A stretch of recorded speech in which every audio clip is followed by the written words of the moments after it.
Allah neymatlarına, değerli kardeşlerim, Allah köməyin olsun.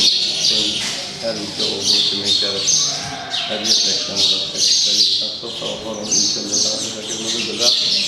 Bu günləri aprelin 4-ü 2026-cı il, 2016-cı il aprel döyüşlərindən 10 il keçir.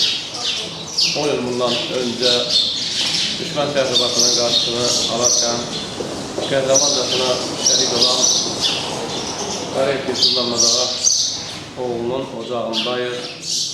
Birazdan indi ana, ailə üzvləri, eləcə də qonşular, qohumlar, dostlar hər birisi bugünkü gün münasibətilə çıxacaqlar.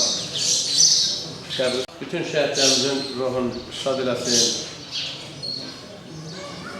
Milli qəhrəman Pəncəli Teymurovla çiyin-çiyinə döyüşüb qəhrəmanlıq göstərən bizim qəhrəman qardaşımızdır. Xüsusi sənətlərin gizli döyüşlərdə hər bir zaman öndə olan Türkiyəyə təhsil almağa gedərkən 300 nəfərin içindən 10 nəfər seçilmiş onun biri də Dilsuz idi. Allah Dilsuzun şad eləsin, qardaşına, anasına, doğmalarına, atasına səbir versin. Eyvallah bir daha çox sağ ol deyirəm. Mən də istəyərdim ki, bir qardaş da gəlmə desin, sonra bir şey edilmək istəyərdim. Buyur. Bugünkü gündə aprel döyüşlərindən 12 aprel döyüşlərində qəhrəman şəhidlərimiz oldu. O şəhidlərdən də biri Qarayip Yusuf'dur. Üstü təyinatlı, 52-nin gizli. Allah elimizə, obamıza, xalqımıza dəyməsin. Bir daha bizə pis gün, müharibə göstərməsin. Siz də çox sağ olun ki, həmişə bu 10 il müddətində həmişəyə bizim yanımızda olmuşsunuz. Bizə təskinlik verin. Çox sağ olun. Allah köməkdir. Borcumuzdur. Ana 10 ildir ki, mağar durur qapıda. 10 ildir ki, anım günündə mağar qurur, onun adına ev sanatlar hazırlayır. Kənd cəmaatı sağ olsun, qəsəbə cəmaatı sağ olsun ki, ananı təşkil baxımlar, gəlirlər, çəkirlər, iştirak edirlər. Mən bugünkü gündə iştirak edən ziyarətçilərin hər bir təşəkkürünü bildirirəm. Məzar üstündə Yusuf'a yazdığım şeiri deyəcəm, amma burada istəyərdim ki, Yusuf'la bərabər şəhid olan şəhidlərin, eləcə də Qocalı, İlmi Yanlar, bütün şəhidlərə vəsf etdiyim bir şeir var. İstəyərdim ki, o şeiri deyəm. Və bu şeirin yaranma tarixi də Kəhribatçı bir ki, mollaların, eləcə də bir ki, şəxslərin, məmurların, o örgətdiyi şəxslər var idi ki, bu vətənpərvər insanları ləkələməklə məşğul idilər. Bu günləri məclisdə şəhidləri yad etdiyim üçün mənə yaxınlaşıb, sənin şəhidim var, sən şəhidləri yad etdirsən. Və bir də abidədə işləyəndə yenə biri, Kəhribatçının biri gəldi ki, sən şəhidin var, sən gəl burada, abidədə işləyirsən, sən götün bir... Onu sözü unutma, onu deyən insanlara mən onu demək istəyirəm ki, mən 2016-cı ildə mənim qardaşım şəhid olub. Mən 10 ildir ki, mən şahid ixtiyarım daim şəhid ailələrin yanında olduğunu görmüşəm. Nəinki yanında olmam, onların əziyyətlərin həmişə çəkisi bu insan. Maddi, mənəvi, həmişə bu iki şəhid ailələrin təmənnasız yanında olur. Bunu biz yaxından bilirik.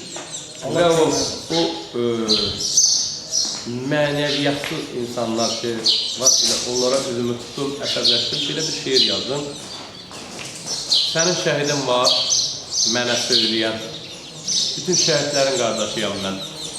Şəhidə xidməti dərk eyləməyən, bütün şəhidlərin qardaşıyam mən.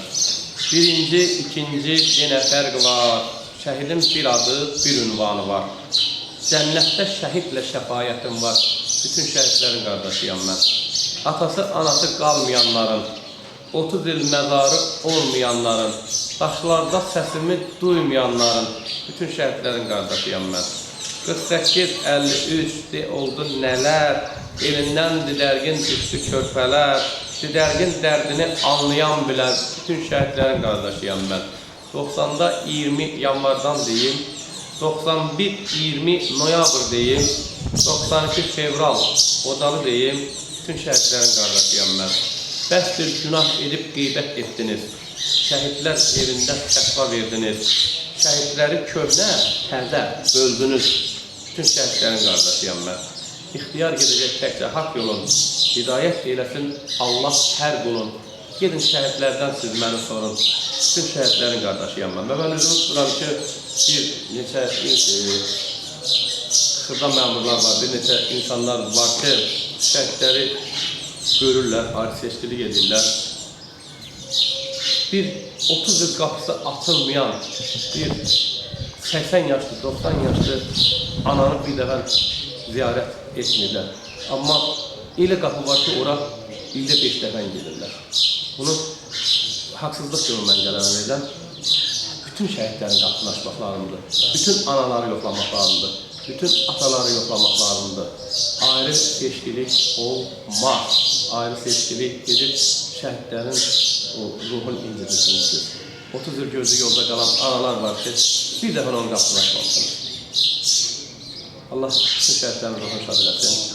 Allah şəhid yolunda, vətən yolunda təmənnasız xidmət edən vətənpərvər insanları ləkələmək kampaniyası ilə o məşğul olan bəzi mənfur insanlara da Allah ləhnət eləsin. Allah ruhunu şad eləsin qardaş. Birazdan indi məzar ziyarətində də olacaq. İnşallah. Allah kömək etsin. Sağ olun.